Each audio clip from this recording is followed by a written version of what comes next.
You consume like a rat because you have been conditioned to believe that all you need to do is consume, which is false. Humans were placed on this earth to produce and create. Think about it. Look at the greatest works of art that have ever been made. Look at the Mona Lisa.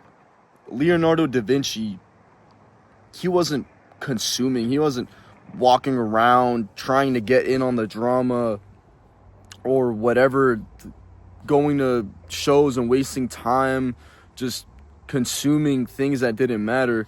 Obviously, it was different back then. They didn't have technology, so you have that, Social media is a very, very evilly constructed thing that is created to keep you consuming and consuming and consuming. However, the greatest things that have ever been made or achieved has been by somebody who was producing and creating. Everything that you see now is materialized frequency. What do I mean by this? This bench that I'm sitting on, somebody once had the idea, maybe we don't have to stand everywhere we go. Maybe I can build something where I can relax. And what do you know? The person thought this, they thought about how to make it, and then they put the pieces together literally to make this chair or this bench. Take my shoes, for example. My shoes, the very shoes that I'm wearing right now, were once somebody's idea. Somebody was like, I want this specific type of shoe to be created. It doesn't exist yet, but I have a plan in mind to be able to design this. I'll find out what materials do I need, where can I get it manufactured, how can I get it distributed, all these things. And then lo and behold, they ended up on my feet. Somebody's idea, something that didn't exist without them producing, ended up on my feet. Materialized frequency. And what does frequency mean? Frequency is just a state of thought. Frequency is a state of thought. This was once somebody's thought. These shoes were once a thought. Now they are reality, which has been materialized. It is frequency, which has been materialized. Stay with me. Creating and producing is not as hard as you might think. Creating and producing can be as simple as starting a small project, starting a journal, learning how to draw, learning how to paint, picking up some type of art where you can physically see, once you are done, you can physically see what your time was spent doing. You can look at your painting when you're finished and you can say, wow, I did that, I created that, I produced that. Another way of producing could be producing skills. So for example, when I was younger, probably 14, I wanted to learn how to skateboard. So what did I do? I bought a skateboard and I started to learn. Now, it felt very awkward at first. I didn't really know what I was doing. But lo and behold, I learned how to ollie. Once I did that, I learned how to shove it. Once I did that, I learned how to kickflip. I had the idea planted in my brain of, I want to make this happen. And I did. It's all about being able to create something from within, going through the plans and the motions, and then just doing the action to achieve the thing that you want to make.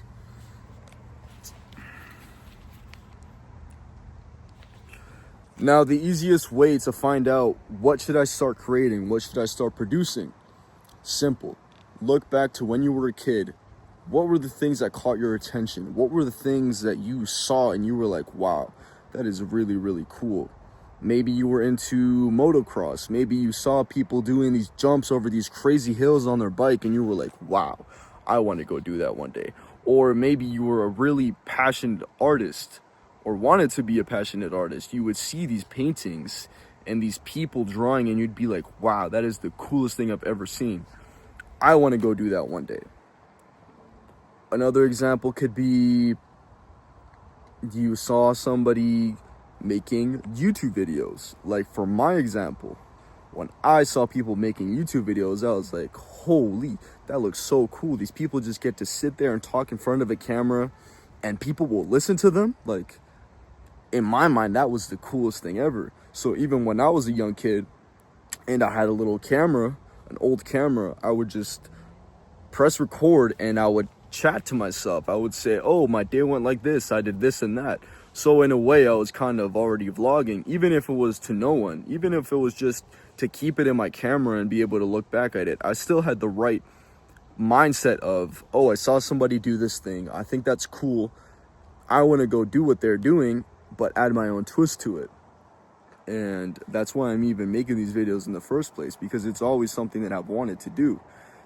I was just making these self-limitations of, no, but I'll give it some time and I'll start later. I don't need to start right now because, like, I'm gonna have no subscribers and who's even gonna watch my videos? But that's the wrong way to think about it. You need to think about it from the mindset of, I'm gonna do whatever I want. I don't really care about what other people say. I want to do it just for me. I want to do it because when I was younger, that's the thing that caught my attention and that's what I wanted to do.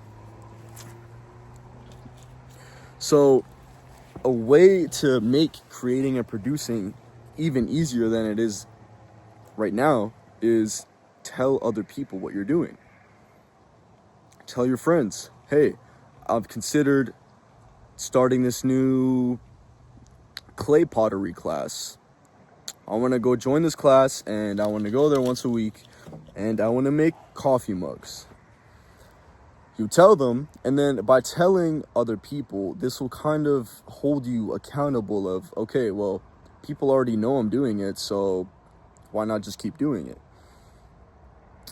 And the step above this, the step past this, would actually be inviting people to do this creative thing that you're doing and come produce with you. So for example, I love making music. I love making rap songs, R&B songs, etc. When I first started, I was kind of the only one I knew who made music. And I told my friends, I was like, yo, I'm making music. You should start making music so we can make music together. And lo and behold, I got some friends that I got onto making music and we were able to eventually make music together.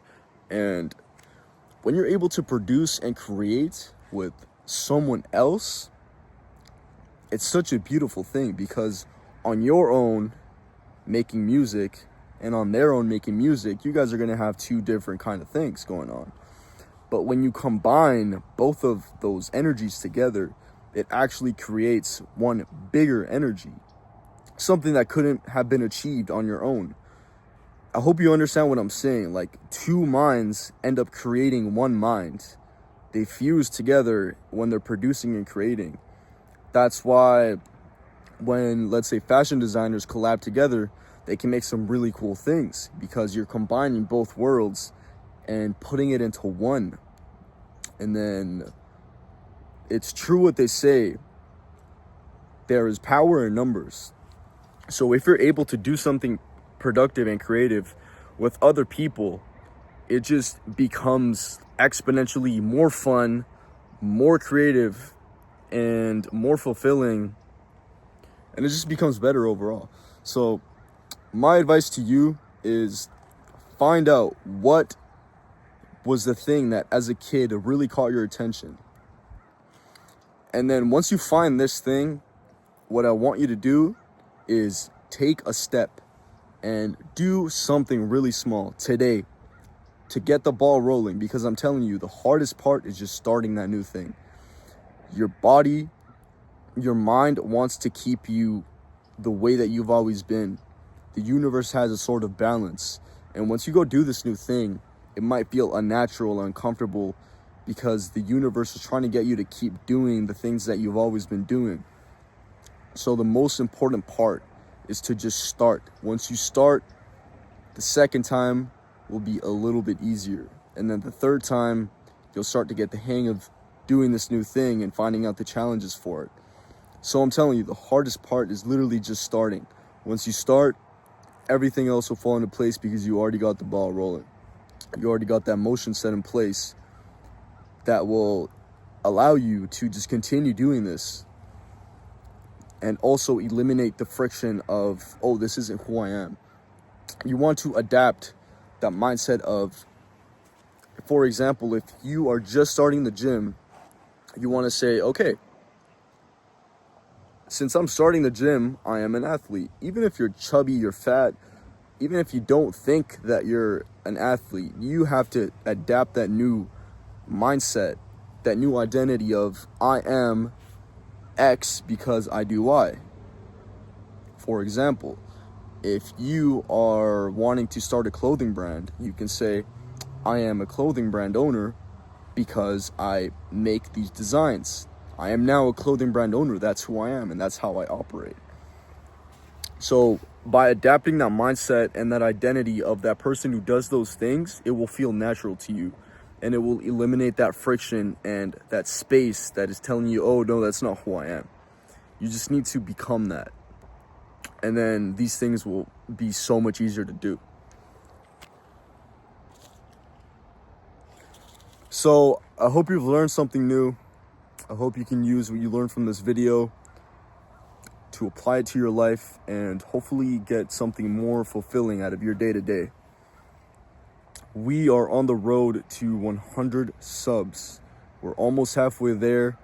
So tap in while we're still early, while we're still coming up. Tap in so you can say you were here at the very, very beginning. Drop a comment.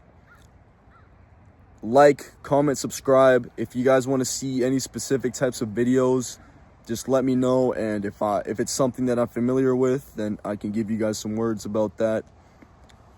Stay strong, stay positive, keep pushing. Remember, everything comes up here first. Once you got this right, you'll get this right.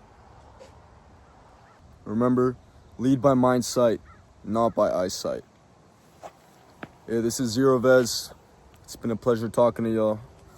I'm gonna go sign out now.